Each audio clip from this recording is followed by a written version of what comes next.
Hey guys, it's Cassie and today I'm talking all about stats, statistics, facts, reading stuff of 2021. It's a fun time. I've got loads of things written down.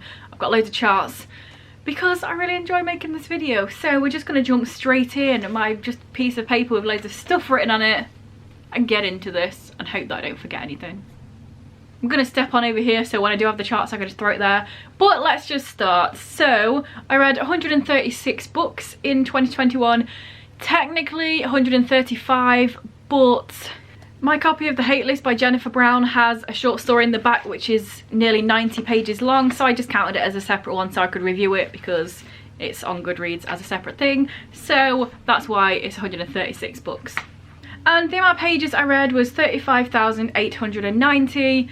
I didn't write down my average page, but it's like 200 and something because graphic novels even it out to, I can't remember what it was. Maybe I'll put it there for you if you want. So here's a bit of a countdown of the 5 books with the least amount of pages that I read. So in number 5 I have, well, Outer Darkness / Chew, but also the Tea Dragon Society because both of them came in at 72 pages, so you know, joint 5th. In 4th we have Marvel Avengers Greatest Heroes. It was this little random, what's the word? It was this little random World Book Day thing that I had randomly. Don't have it anymore, read it. That was 70 pages. In at 3rd is Percy Jackson and the Singer Apollo, which was 68 pages. And in 2nd, Princess Ever After, which was 56. And then the shortest book I read was Legend of the Golden Raven, which was 40 pages. And then over to the other side, the top 5 most pages that I read. So in number 5 we have As Good as Dead, which was 570 pages. You know my thoughts and feelings about that one. I have a rant review if you want to know and you haven't heard. In number 4 we have Nansen, which was 676 pages. In 3rd we have The Beauty of Darkness, which was 683. In 2nd we have War Master's Gate, which was 716. And then my number 1 most pages read was obviously Saga Compendium, which was 1,328 pages of absolute wonderful graphic novel. So, you know, just throwing that out there. All the pages were worth it, let's just say. Oh yeah, within that I only had 4 rereads. I read the first 3 volumes of Fence again because I had the 4th and I wanted to remember what was going on, and I reread the first volume of Lock and Key, so my 4 rereads were all graphic novels as well.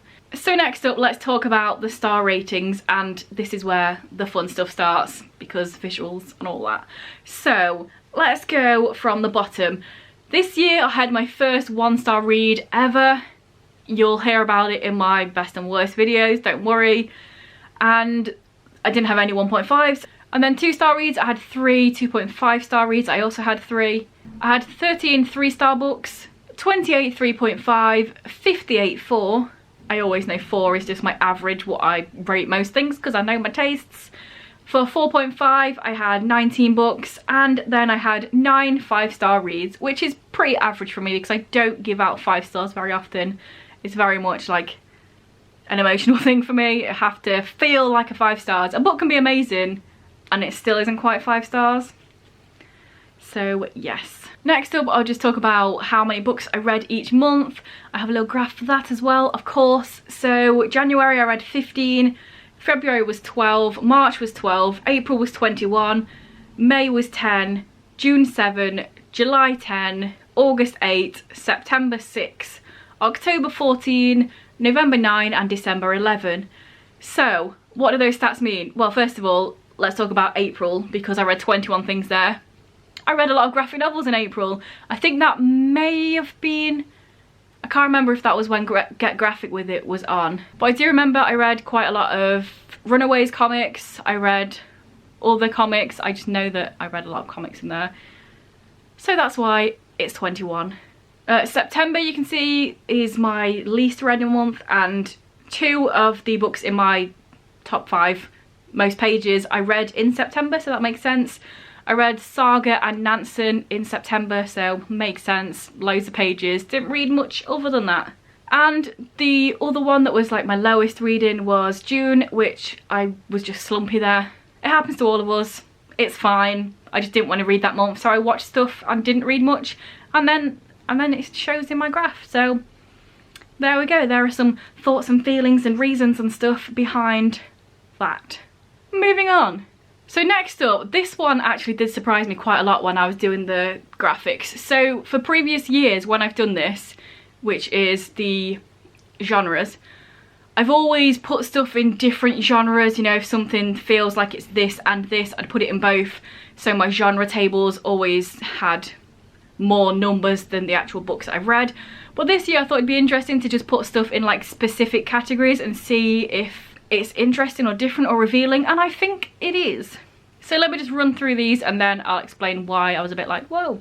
So I did it in alphabetical order. So we've got 1 anthology, we have 47 contemporaries, 3 dystopians, 18 fantasies, 41 graphic novels, 4 horror books, 2 mystery books, 7 non-fiction books, 1 paranormal, 1 poetry, 4 sci-fi and 6 thriller. So let's break that down. First of all, the fact that this says I've only read 18 fantasy is mind-blowing to me. I feel like I've read a lot more. But then you take into consideration that out of the 41 graphic novels I read, most of them would have been fantasy. So that's why it feels like I've read more, but if we're just talking like specific categories like this, it feels like I've not read any fantasy. Also, obviously paranormal came under fantasy as well. So, dystopian as well could possibly be fantasy or sci-fi. So yeah, that is the stat that shocked me the most, to be honest. Also, a bit of an interesting fact, linking back to other things. So I read 47 contemporary, and the 9 5-stars I've given out, none of them were contemporary. So I think that's kind of interesting. Contemporary is a genre that I can read a lot of, and probably most of them gets 4 stars, but none of them hit the 5 stars. Another interesting one is that I read 7 non-fiction books, and 3 of those 7 were 5-star reads. So obviously real life things must grab at my emotions more and make me give that 5-star out that I don't give out very often. I thought that was quite interesting. Obviously you'll see the exact books that fit into here when I do my best and worst video, but 3 of them were fantasy and 3 of them were comics, and then 3 non-fiction. So I thought that was quite interesting that contemporary is my most read, but none of them fit into the best books of the year. Interesting. Also, while we're in this sort of book section, I will mention the series I've read, something I totally forgot to include until I remembered in my last video that I filmed. Check that out if you want to. But I continued 11 series. Yes, I have a few ongoing. I completed 8 of them, and I also DNF'd 2 just because like I read the first 2 books of the series and I thought, what is the point of carrying this on? It's not for me. So that means I've got 10 series off of my series I need to complete, and I've carried on with 11 of them. Some of them multiple volumes or multiple books in that series. So I feel like I've done pretty well with reading the series that I am currently already reading. Potentially we're about halfway through. Well, I'm on the next page of my stats anyway, so let's just head on over to a message from one of the sponsors, then I shall be back with more. Hopefully you enjoy. This is the butt, and this is the face, and this is the scarf made of cat. So next up, let's talk about the age range. So I've got middle grade YA, NA and adult.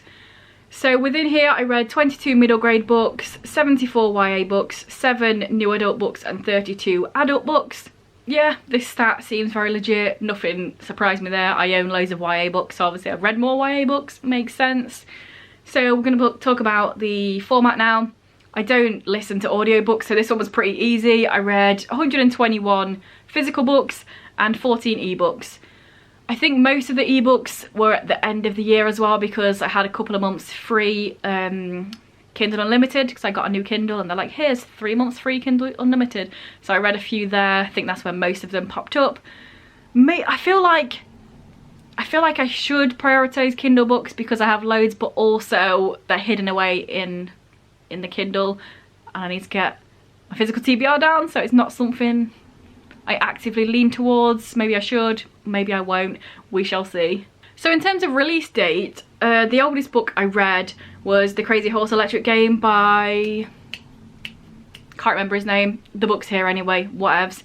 That was written in 1987, so it's not crazy old, but also I don't really like or care for classics, so it makes sense. And the next oldest one was 1988, I had 2 books there. One of them was Evil, which was a non-fiction about evil and what it means and all that shit. And The Silence of the Lambs by Thomas Harris. Both of them came out in 1988. And then, on the flip side of that, the most recent books. Here's the thing. I read 29 books that were 2021 releases. That is mental. I don't keep up with new releases. I don't look at new releases. Ask me what's coming out this year and I'll say I don't know, even though I've watched other people's most anticipated. It's just not something I keep up with. But this makes sense because of Vine. I got a bunch of things off Vine that came out that year to review. I also got some ARCs this year. I think this is the first year I've ever gotten ARCs, so that's really cool. So that was like 3 or 4 or 5, can't remember how many, but several. So yeah, I think it's kind of interesting that I read 29 books that came out in 2021. It's just not something that ever happens. Normally, any other year it would be like maybe 2 or 3 at a push for authors that I like love. So yeah, I thought that was pretty interesting. So now we're going to move on to the author identity. So I have, first of all, I have the sort of gender pie. So in here I have male, female, non-binary and multiple, because I read a bunch of graphic novels that have multiple people in them. With trans authors, I just put them in male or female because trans men are men, trans women are women. But if a trans person also identifies as non-binary, I will put them in the non-binary caption. So yeah, that's how it works for me anyway. So for male, I have 53 authors, I have 56 female authors, 15 non-binary and 11 multiple. Obviously I read more than 11 graphic novels, but if all of the graphic novels had just men or all of them have just women, that's how it works out there. But yeah, I think this is a pretty decent mix. It's not something I actively look for or take any sort of notice in. I don't think, oh, I've read loads of male authors this month, I should pick up a female authors, or oh, I should get this non-binary author because I need to add them to that. I just read stuff and then this is how it turned out. So it's pretty cool. I've got almost a completely... Hello, it's editing me, and I just realised that my camera cut off a big chunk of what I was saying, so that's fun. I should probably keep an eye on the time at the top, but as I was saying there, it's interesting that I read pretty much the same amount of male and female authors, pretty much half and half, and then obviously the non-binary and the multiple ones. But yeah, it's kind of cool. So also this section was cut off, and that is the author race section. So I have, oh, let me go over here because I need to put my thing up, don't I? Let's not, that'll do. So we have 82 for white, 36 for BIPOC, 15 for both and 2 for unknown. The both obviously is comics again, and the unknown is because I read some obscure shit. I read some indie stuff and sometimes it's hard to find information about people that nobody knows about. So yes, unknown. I think that's all I missed out, and my camera's now flashing, so let's put this bit to bed and add it into the video you're watching right now. Oh, it's like Inception. Next up we have publisher. This is something that I didn't think about doing until right towards the end of the year. A few months before the end of the year there was the Indie-a-thon, read-a-thon thing, and then I thought, oh shit, I should probably keep an eye out of what I'm reading, and then I, you know, indie and traditional published. This one is kind of hard sometimes because it's really easy to say that's a self-published book, but sometimes it's hard to know imprints and certain things like this is an imprint of this bigger place or this is something like this.